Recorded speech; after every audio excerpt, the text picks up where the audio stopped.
Syria सुर्खियों में है और दुनिया खौफ में। इसकी वजह यह है कि जंग के बादल हैं कि छटते नहीं।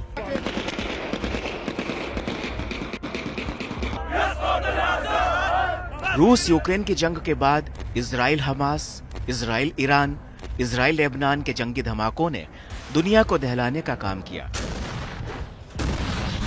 तो अब सीरिया नाम के देश ने सबको सरप्राइज कर दिया है। सीरिया में विद्रोहियों ने राजधानी दमिश्क पर कब्जा कर लिया है।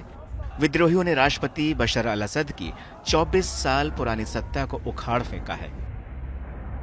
असद के तख्ता पलट के साथ ही सीरिया में अब एक नया नायक उभर कर सामने आया है, जिसे लोग सीरिया का सुल्तान कह रहे हैं। इस शख्स का नाम है अबू मोहम्मद अल जुलानी।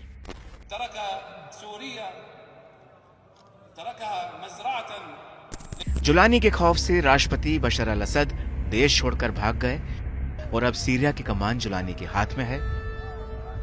सीरिया में तख्ता पलट को अंजाम देने वाला अबू मोहम्मद अल जुलानी विद्रोही गुट HTS सीरिया का चीफ है।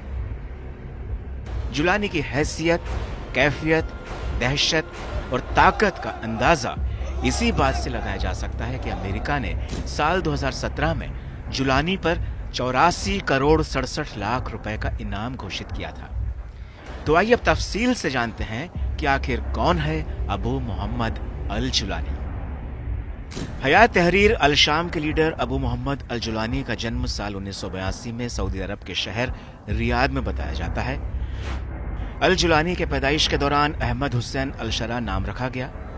जुलानी के पिता सऊदी अरब में पेट्रोलियम इंजीनियर का काम करते थे। उस वक्त जुलानी महज 7 साल का था जब उसका परिवार सीरिया की राजधानी दमिश्क में जाकर बस गया था। लेकिन साल 2003 में इराक पर अमेरिका के हमला करने के बाद इसका जुलानी पर खासा असर पड़ा। वो केवल 21 साल की उम्र में ही इराक चला गया और अमेरिका के खिलाफ हमलों को अंजाम देने के लिए अल कायदा में शामिल हो गया।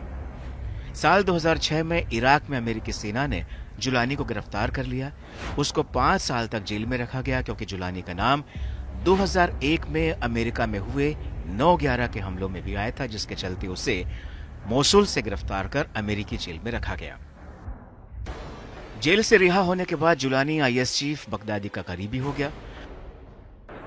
बगदादी ने जुलानी को सीरिया में अल कायदा की शाखा अल नुसरा फ्रंट बनाने का काम सौंपा। देखते ही देखते जुलानी का पहला संगठन सीरिया में विद्रोही इलाकों, खासतौर से इदलिब में अपना वर्चस्व बनाने में कामयाब होता चला गया। बाद में यही ग्रुप हयात तहरीर अल शाम यानी HTS बन गया। साल 2013 में अल बगदादी ने अपनी ताकत बढ़ाने का फैसला लिया और सीरिया में ही अपने ग्रुप को बड़ा करने का काम किया। अप्रैल 2013 में अल बगदादी ने अचानक इस बात का ऐलान किया कि वो अल कायदा के साथ अपने सारे रिश्ते तोड़ रहा है और अपने संगठन का विस्तार अब सीरिया में ही करेगा। लेकिन अल जुलानी ने बगदादी के नए समूह ISL से जुड़ने से मना कर दिया और अपने रिश्ते उसने अल कायदा के साथ ही बरकरार रखे। साल 2014 में हालांकि अल जुलानी ने खुद को अल कायदा से भी अलग कर लिया क्योंकि उसका पूरा ध्यान सीरिया में अपने संगठन को मजबूत करने में लग गया। साल 2016 में सीरियाई सेना का कब्जा अलेप्पो पर पूरी तरह से हो गया। अलेप्पो के विद्रोही गुट इदलिब की तरफ बढ़ने लगे। उन हजारों लड़ाकों को अल जुलानी के अल नुसरा फ्रंट से जमीन और आसमान दोनों मिलने लगे। अपनी बढ़ती ताकत को देखते हुए फिर जुलानी ने अपने ग्रुप का नाम अल नुसरा फ्रंट से बदलकर जबाह फतेह अल शाम कर दिया। इसके बाद साल 2017 में अल जुलानी ने HTS बनाने के लिए कई समूहों के साथ मिलकर अपने HTS को मजबूत तरीके से खड़ा करने का काम किया। पहले ही दिन से HTS का मकसद सीरिया के राष्ट्रपति असद का तख्ता पलट करना था। साल 2018 में अल जुलानी के संगठन HTS को आतंकी संगठन घोषित कर दिया गया। जुलानी पर $10 मिलियन का इनाम रखा गया। तो वहीं जुलानी ने उस दौरान अपनी छवि बदलने की कोशिश की। उसने एक इंटरव्यू में कहा कि उसका मकसद बेगुनाह लोगों की हत्या नहीं है। अल जुलानी ने जरकावी और बगदादी की पहचान से भी पीछा छुड़ाने की कोशिश की। उनसे खुद की तुलना से इनकार किया। जुलानी ने कहा कि वो सीरिया में ऐसी सरकार चाहता है जहां की जनता अपना नेता खुद तय करे। अब बड़ा सवाल यह है कि रूस, ईरान के होते हुए सीरिया में जुलानी कितने वक्त तक बना रहेगा और क्या सीरिया की सूरत बदलने की नई जंग जुलानी जीत पाएगा?